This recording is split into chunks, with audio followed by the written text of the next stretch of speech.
Hello welcome back to my channel. ഇന്ന് ഞാൻ വന്നിരിക്കുന്നത് ഒരു അടിപൊളി ഫ്രൈഡ് റൈസിൻ്റെ റെസിപ്പിയുമായിട്ടാണ്.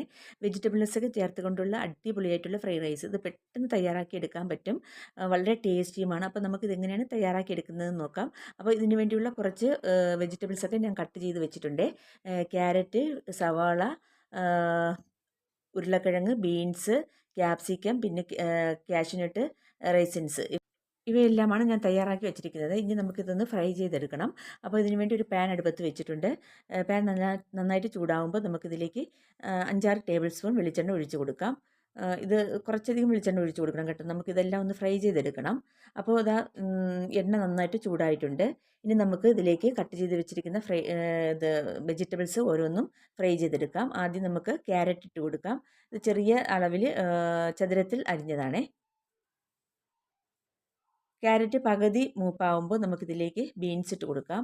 ബീൻസും ക്യാരറ്റിൻ്റെ നിറം മാറാൻ പാടില്ല കേട്ടോ. പച്ച നിറം, ബീൻസിൻ്റെ പച്ച നിറം മാറാൻ പാടില്ല. അതുവരെ ഒന്ന് ഫ്രൈ ചെയ്തെടുക്കാം. അപ്പോൾ ഇതാ ബീൻസും കൂടി ഇട്ട് കൊടുത്തിട്ടുണ്ട്. ഇനി നമുക്ക് രണ്ടും കൂടി നന്നായിട്ടൊന്ന് ഇളക്കി കൊടുക്കാം. മീഡിയം ടു ലോ ഫ്ലെയിമിൽ വെച്ച് വേണം ഇതെല്ലാം ഒന്ന് ഫ്രൈ ചെയ്തെടുക്കാനേ.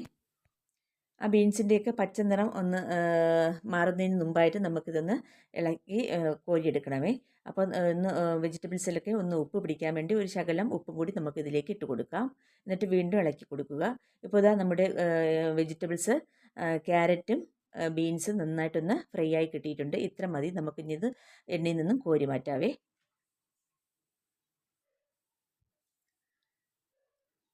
ആ ബീൻസിൻ്റെയൊക്കെ പച്ച നിറമൊന്നും നഷ്ടപ്പെട്ടിട്ടില്ല. ഇനി നമുക്കിതൊന്ന് കോരി മാറ്റാം. അപ്പം ഞാൻ അത്രയും കോരി മാറ്റിയിട്ടുണ്ട്.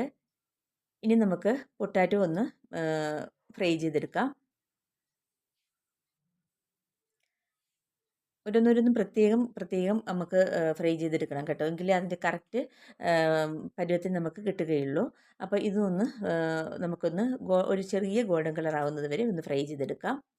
ഇപ്പോൾ ഇതാ നന്നായിട്ടൊന്ന് മൂത്ത് കിട്ടിയിട്ടുണ്ട്. ഇനി നമുക്കിതും വേറൊരു പാത്രത്തിലേക്ക് മാറ്റി കൊടുക്കാം. ഇനി നമുക്ക് ചതുരത്തിൽ അരിഞ്ഞെടുത്ത സവാള ഇട്ട് കൊടുക്കാം. സവാളയൊക്കെ ഒന്ന് ചെറുതായിട്ട് വഴന്ന് കിട്ടിയാൽ മതി കേട്ടോ. ഒരു പകുതി വഴന്ന് വരുമ്പോൾ നമുക്കിതിലേക്ക് ക്യാപ്സിക്കം ഇട്ട് കൊടുക്കാം.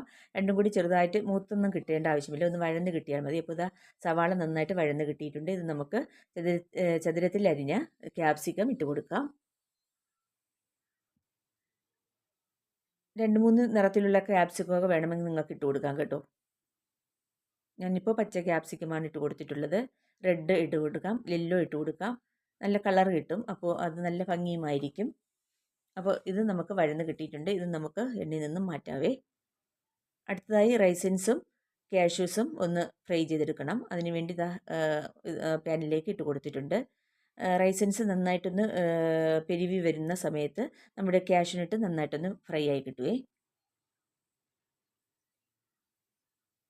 അപ്പോൾ നമ്മുടെ റൈസിൻസും കാഷ്യൂസും നന്നായിട്ടൊന്ന് ഫ്രൈ ആയി കിട്ടിയിട്ടുണ്ട്. ഇത് നമുക്ക് എണ്ണയിൽ നിന്നും കോരി മാറ്റാം. ഇപ്പോൾ ഫ്ലെയിം ഓഫ് ആക്കിയിട്ടുണ്ട്. ഫ്ലെയിം ഓഫ് ആക്കിയില്ലെങ്കിൽ ആ സമയം കൊണ്ട് കരിഞ്ഞു പോകും കേട്ടോ. ഇനി നമുക്ക് ബാക്കി വന്ന എണ്ണയിലേക്ക് കുറച്ച് ഇഞ്ചിയും വെളുത്തുള്ളിയും ചേർത്ത് കൊടുക്കാം. ഒരു ടീസ്പൂൺ കാണും കേട്ടോ ഇഞ്ചിയും വെളുത്തുള്ളിയും ചതച്ചതാണ്. ഇനി നന്നായിട്ടൊന്ന് ഇളക്കി കൊടുക്കാം.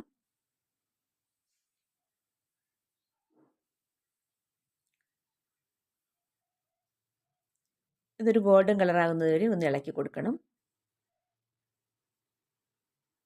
ഇപ്പോൾ ഇതാ നന്നായിട്ടൊന്ന് ആ പച്ചമണമൊക്കെ മാറി ഒരു ചെറിയ ഗോൾഡൻ ഷെയ്ഡ് ആയിട്ടുണ്ട്. ഇനി നമുക്കിതിലേക്ക് ഒരു സീക്രട്ട് ഇൻഗ്രീഡിയൻ്റായ മുഴുവൻ പെരിഞ്ജീരകമാണ്.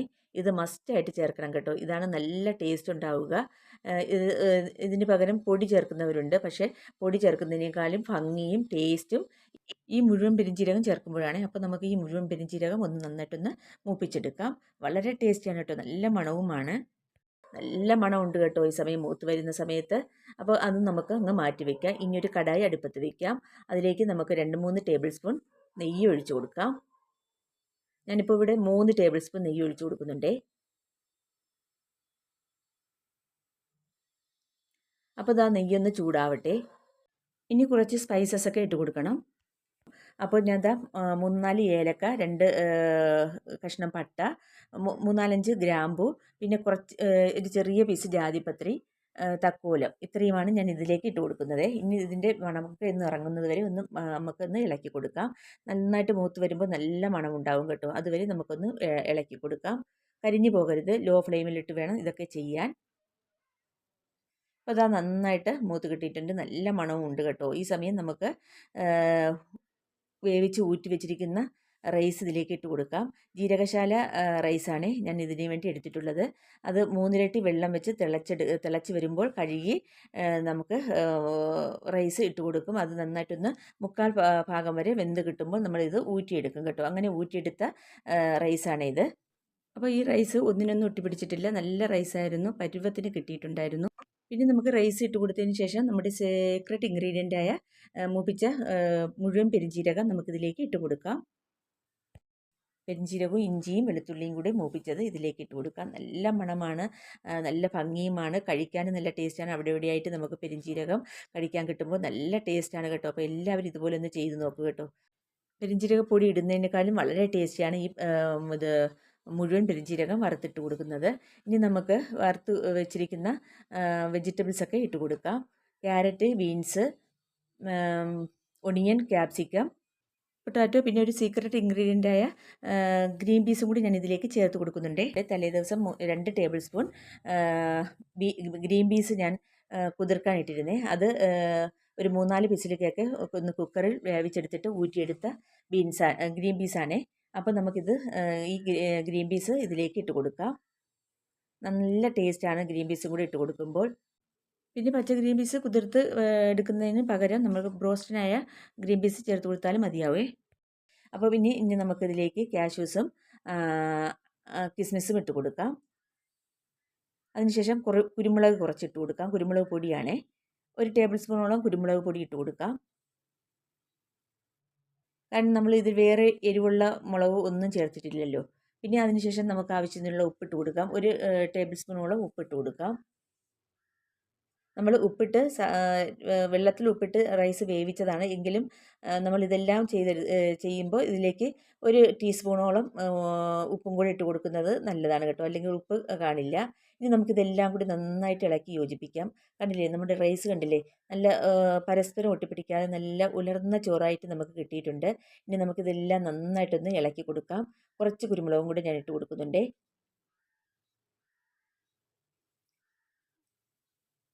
നല്ല ഫ്രൈഡ് റൈസ് ആയിരുന്നു. അപ്പോൾ എല്ലാവരും ഇതുപോലെ ഒന്ന് ട്രൈ ചെയ്ത് നോക്കുക കേട്ടോ. ചോറൊന്നും ഒന്നിനോടൊന്നും പരസ്പരം ഒട്ടിപ്പിടിച്ചിട്ടൊന്നുമില്ല. നല്ല ഉലർത്തിയെടുത്ത ചോറായിട്ടും നമുക്ക് കിട്ടിയിട്ടുണ്ട്. കണ്ടില്ലേ? ഇനി വേണമെങ്കിൽ നമുക്കിതിലേക്ക് കുറച്ച് നെയ്യും കൂടി ഒഴിച്ച് കൊടുക്കാവേ. ഇളക്കി കൊടുത്തതിന് ശേഷം ഒരു 2 മിനിറ്റ് അടച്ച് വെച്ച് ലോ ഫ്ലെയിമിൽ ഇട്ടിരിക്കുക. 2 മിനിറ്റ് കഴിഞ്ഞ് തുറന്നതിന് ശേഷം പിന്നെ ഞാൻ കുറച്ച് മല്ലിയിലയും പിന്നെ ഒരു രമ്പയും കൂടി പൊട്ടിച്ചിട്ട് കൊടുത്തിട്ടുണ്ടായിരുന്നേ. ഇനി നമുക്ക് 2 മിനിറ്റ് കഴിഞ്ഞിട്ട് വീണ്ടും ഒന്ന് ഇളക്കി കൊടുക്കാം. ചോറൊന്ന് കട്ട പിടിക്കാതിരിക്കാനാണ് ഇങ്ങനെ 2 മിനിറ്റ് നമ്മൾ ലോ ഫ്ലെയിമിൽ അടച്ചിട്ടതിന് ശേഷം ഇതുപോലെ ഒന്ന് ഇളക്കി കൊടുക്കുന്നത്. അങ്ങനെ ലോ ഫ്ലെയിമിലിട്ട് 1-2 പ്രാവശ്യം ഇളക്കി കൊടുക്കുമ്പോൾ നമ്മുടെ ഫ്രൈഡ് റൈസ് നല്ല ഉലർത്തിയെടുത്തതുപോലെ ഇരിക്കും കേട്ടോ. ഇനി തന്നെ അതിലേക്ക് 1 ടേബിൾ സ്പൂൺ നെയ്യും കൂടി ഒഴിച്ച് കൊടുക്കുന്നുണ്ട്. ഇനി നമുക്ക് ഫ്ലെയിം ഓഫ് ആക്കാവേ. അതിനുശേഷം ഒന്നും കൂടി ഒന്ന് ഇളക്കി കൊടുത്തതിന് ശേഷം നമുക്ക് പ്ലേറ്റിലേക്ക് സെർവ് ചെയ്യാവുന്നതാണ്. അപ്പോൾ അത് അടിപൊളിയായിട്ടുള്ള നമ്മുടെ ഫ്രൈഡ് റൈസ് ഇവിടെ റെഡി ആയിട്ടുണ്ട്. എല്ലാവരും ഒന്ന് ട്രൈ ചെയ്യണം കേട്ടോ. ഞാൻ ഇതിനോട് ബീഫ് കറിയാണ് വെച്ചിട്ടുണ്ടായിരുന്നത്. അത് ഞാൻ വീഡിയോയിൽ പിടിച്ചിട്ടില്ല. അപ്പോൾ നല്ല ടേസ്റ്റി ആയിട്ടുള്ള ഫ്രൈഡ് റൈസ് ഇവിടെ റെഡി ആയിട്ടുണ്ട്. എല്ലാവരും ഒന്ന് ട്രൈ ചെയ്യുക. വീഡിയോ ഇഷ്ടമായി ഒന്ന് ലൈക്ക് ചെയ്യാനും നിങ്ങളുടെ ഫാമിലി മെമ്പേഴ്സിനും ഫ്രണ്ട്സിനും ഒക്കെ ഒന്ന് ഷെയർ ചെയ്ത് കൊടുക്കാനും മറന്നു പോകരുതേ. പിന്നെ എൻ്റെ വീഡിയോ ആദ്യമായിട്ട് കാണുന്ന കൂട്ടുകാരും കണ്ടിട്ട് ഇതുവരെ സബ്സ്ക്രൈബ് ചെയ്യാത്ത കൂട്ടുകാരും ഉണ്ടെങ്കിൽ പ്ലീസ് ഒന്ന് സബ്സ്ക്രൈബ് ചെയ്തൊന്ന് സപ്പോർട്ട് ചെയ്യണേ. ആ തൊട്ടടുത്ത ബെൽ ബട്ടണും കൂടി ഒന്ന് പ്രസ് ചെയ്ത് ഓൾ എന്ന ഓപ്ഷനും കൂടി എനേബിൾ ചെയ്താൽ ഞാൻ ചെയ്യുന്ന എല്ലാ വീഡിയോസിൻ്റെയും നോട്ടിഫിക്കേഷൻ കറക്റ്റായിട്ട് നിങ്ങൾക്ക് എത്തും. അപ്പോൾ പ്ലീസ് സബ്സ്ക്രൈബ് ചെയ്തൊന്ന് സപ്പോർട്ട് ചെയ്യുക. നിങ്ങളുടെ സപ്പോർട്ട് ഉണ്ടെങ്കിൽ മാത്രമേ നമുക്ക് മുന്നോട്ട് പോകാൻ കഴിയുള്ളൂ. തുടർന്ന് നിങ്ങളുടെ സപ്പോർട്ട് ഉണ്ടാകുമെന്ന് പ്രതീക്ഷിക്കുന്നു. ഇതുപോലുള്ള നല്ല വീഡിയോസുമായി വീണ്ടും വരുന്നതാണ്. അതുവരേക്കും എല്ലാവർക്കും താങ്ക് യു.